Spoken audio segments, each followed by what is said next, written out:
పెట్టుబడిలో నెలకు 50,000 నుండి 10 లక్షలు సంపాదించాలనుకుంటున్నారా? ఈ వెబినార్ లో జాయిన్ అవ్వండి. నమస్కారం అనిల్ సింగ్ గారు. నమస్తే శిరీష. సో మరి ఈ రోజు బంగారం ధర ఎలా ఉంది? దాంతో పాటు మనం చూస్తే బంగారం ధర పెరుగుతుంది అని చెప్తున్నారు. పెరిగే ఛాన్సెస్ ఉంటే ఎంతవరకు పెరుగుతుంది సార్? గోల్డ్ అన్నది మనము ఆన్ అ డైలీ బేసిస్ లో చూసుకుంటే శిరీష, మోస్ట్ ఇంపార్టెంట్లీ ఏంటంటే gold has been rising very sharp. ఆ షార్ప్నెస్తో చూసుకుంటే అందరూ ఏమనుకున్నారంటే ఇంకా గోల్డ్ పెరగబోతుంది అని చెప్పేసి. కానీ నిజంగా చెప్పాలి అంటే gold 71,400 or 71,500 Indian gold futures మార్కెట్లో క్రాస్ అవ్వనంత వరకు మళ్ళీ న్యూ హైస్ అనేది కనపడదు. కానీ యాక్చువల్గా గోల్డ్ ఒక ఫాల్ మోడ్లో ఉంది. ఎందుకంటే మన కేంద్ర ప్రభుత్వము ఒక మేజర్ అనౌన్స్మెంట్ ఇచ్చింది అండ్ మధ్యలో ఒక చిన్న జియో పొలిటికల్ సినారియో కూడా ఉంది. ఈ రెండింటి మధ్యలో ఇరుక్కొని అసలు గోల్డ్ సతమతం అవుతుంది. అది దేనివల్ల, కారణాలేంటి, ఈ రోజు నిజంగా ఎలా ఉండబోతుంది, first of all spot gold prices కూడా మనం చూసుకుందాము. దాని తర్వాత డీటెయిల్స్ అన్ని ఎక్స్ప్లెయిన్ చేస్తాం. నా 24 క్యారెట్ గోల్డ్ చూసుకుంటే నిన్నటి రోజున 7,122 రూపాయలు ఉండింది.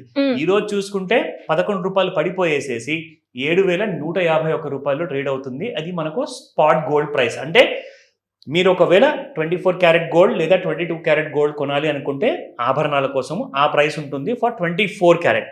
22 క్యారెట్లో చూసుకుంటే 6,565 నిన్న పలికిన ధర కాస్త ఈ రోజు ఒక 10 రూపాయలు తగ్గి మరి 6,555కి చేరింది.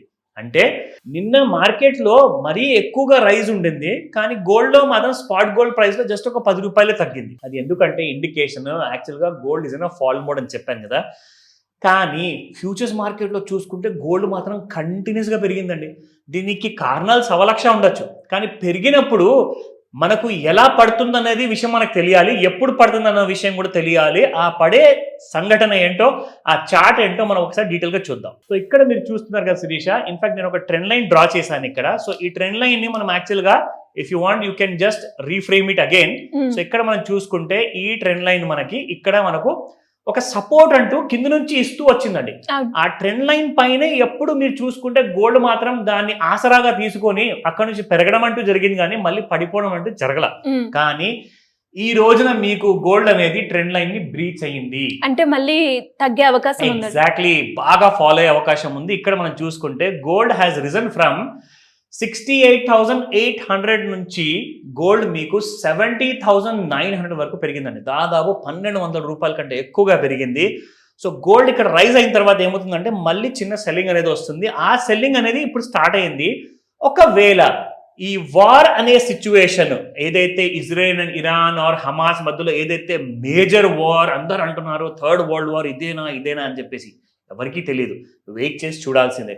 ఒకవేళ వార్ జరిగిందనుకోండి 71,500 దాటేసి మళ్ళీ 75,000 కూడా దాటిపోతుంది, ఆల్ టైమ్ హై. వార్ జరగని పరిస్థితుల్లో ఏం జరగబోతుందంటే మన ఫైనాన్స్ మినిస్టర్ గారు ఏం చెప్పారంటే గోల్డ్ని ఇంపోర్ట్ చేసుకుంటే బయటి దేశాల నుంచి 15% ఇంతకుముందు ఇంపోర్ట్ డ్యూటీ ఉండేది. ఇప్పుడు మీరు అనౌన్స్మెంట్ తర్వాత ఇంపోర్ట్ చేసుకుంటే ఓన్లీ 6% ఉంటుంది. దానివల్ల 75,000 నుంచి 67,000 వరకు గోల్డ్ పడిపోవడం జరిగింది. సో యాక్చువల్గా చూడకపోతే ఇండియన్ గవర్నమెంట్ గోల్డ్ పడిపోవడానికి ఒక నెగిటివ్ న్యూస్ ఇచ్చింది. కానీ వార్ జరిగింది అనుకోండి, అందరూ ఉన్న కరెన్సీలు అన్నీ కూడా గోల్డ్లో కన్వర్ట్ చేసుకుంటారు, కరెన్సీతో గోల్డ్ పర్చేస్ చేసుకుంటారు. ఎందుకంటే అది ఏ దేశంలో కూడా వెళ్ళినా కానీ గోల్డ్కి విలువ అనేది ఉంటుంది. కానీ ఒక దేశం నుంచి ఇంకొక దేశంలో వెళ్తే మీరు కరెన్సీతో పాటు వెళ్తే మీ కరెన్సీకి విలువ ఉండదు. సో కాబట్టి గోల్డ్ ఒక డైలమాలో ఉంది. ఒకటే మాట చెప్తానండి, మీరు మరీ ఎక్కువగా క్వాంటిటీలో కొనాలనుకుంటున్నారంటే ట్రెండ్ లైన్ కింద ఉన్నంత వరకు మాత్రమే మీరు క్వాంటిటీస్ ప్రిఫర్ చేయండి. మళ్ళీ పైకి వెళ్ళిపోయిందంటే మళ్ళీ మీకు ఎక్కువ రేట్లో కొనాల్సి వస్తుంది. ఇంకా డౌట్స్ ఏమైనా ఉన్నాయా, ఖచ్చితంగా మీరు కనిపిస్తున్న నంబర్కి మీరు వాట్సాప్ మెసేజ్ పెట్టండి దయచేసి. అది కూడా వాయిస్ మెసేజ్ లేదా టెక్స్ట్ మెసేజ్ పెడితే మీకు తగిన సహాయం చేయడానికి మేము ప్రయత్నిస్తాం. సో మరి చాలా మంది కూడా సార్, ఎస్పెషల్లీ పేరెంట్స్ పిల్లల కోసం వాళ్ళ ఎడ్యుకేషన్ గురించి కావచ్చు, లేదంటే అమ్మాయి అయితే వాళ్ళ అమ్మాయి మ్యారేజ్ గురించి కావచ్చు, ఇన్వెస్ట్మెంట్ ప్లానింగ్ వాళ్ళు చిన్నగా ఉన్నప్పటి నుంచే ప్లాన్ చేస్తూ ఉంటారు. సో అలాంటి వాళ్ళకి మీ గైడెన్స్ కావాలి అనుకున్నా, లేదు అప్పులు ఉన్నాయి, అప్పుల నుంచి ఎలా బయటపడాలి, ప్యాసివ్ ఇన్కమ్ ఏ రకంగా జనరేట్ చేసుకోవాలి, వీటి గైడెన్స్ కోసం మిమ్మల్ని ఎలా అప్రోచ్ అవ్వాలి? ఒక గ్రేట్ ఐడియా ఉందండి, దానికోసమే ఒక మాస్టర్ క్లాస్ ఉంది. ఇక్కడ మీకు ఒక విషయం చెప్పాలి. మీరు జీవితకాలం జాబ్ చేస్తూ ఉంటే జాబ్ చేస్తూనే ఉంటారు. కానీ మీరు అతి త్వరగా 60 ఇయర్స్ కంటే ముందే కూడా మీరు ఒకవేళ రిటైర్మెంట్ తీసుకోవాలి అంటే even at the age of 30-40లో కూడా మీరు ఉన్నప్పుడు రిటైర్మెంట్ తీసుకోవచ్చు. అది ఎలా పాసిబుల్? దానికోసము మీరు ముందు నుంచే ఒక పెట్టుబడి అనేది స్టార్ట్ చేశారనుకోండి. ఎస్ఐపి అందరు చేస్తున్నారు, కానీ ఎస్ఐపి ఎక్కడ చేయాలి, ఏ ఇన్స్ట్రుమెంట్లో చేయాలి, ఎంత వస్తుంది నాకు అన్నదే ముఖ్యం, ఎంత శాతం. ఎందుకంటే 5%, 10% అది మీకు బ్యాంకులో వేస్తున్నాయి, కానీ మీకు ఇక్కడ కనీసం 30% నుంచి 60% మినిమం రావాలి. అప్పుడే మీరు కోట్లాధికారి అవుతారు, మీకున్న కళలన్నీ కూడా సాకారం అవుతాయి. సో కాబట్టి ఈ క్లాస్లో మీరు అటెండ్ అయ్యారనుకోండి, ఈ మాస్టర్ క్లాస్లో మీకు ఒక అడ్వాంటేజ్ ఏంటంటే ఎస్ఐపి ఆర్ లంసమ్ ఇన్వెస్ట్మెంట్ చేసిన తర్వాత సరే కొన్ని లక్షలు కోట్లు మనం సంపాదిస్తాం, కానీ దానికంటే ముందే నేను అట్ ద ఏజ్ ఆఫ్ 30లో ఆర్ 40లో నేను రిటైర్ అవ్వచ్చా, లేదంటే 60 ఇయర్స్ వరకు ఆగే బదులు నేను 50లోనే రిటైర్ అవ్వచ్చా అంటే అవ్వచ్చు. ఎందుకంటే మీరు పెట్టిన ఈ సిప్పుల్లో మీరు ఎస్డబ్ల్యూపీ కూడా పెట్టుకోవచ్చు. SWP is nothing but systematic withdrawal plan. అవన్నీ కూడా ఈ మాస్టర్ క్లాస్లో నేను చెప్పబోతున్నాను. ఆన్లైన్ అండ్ ఆఫ్లైన్ క్లాస్ ఉంటుంది.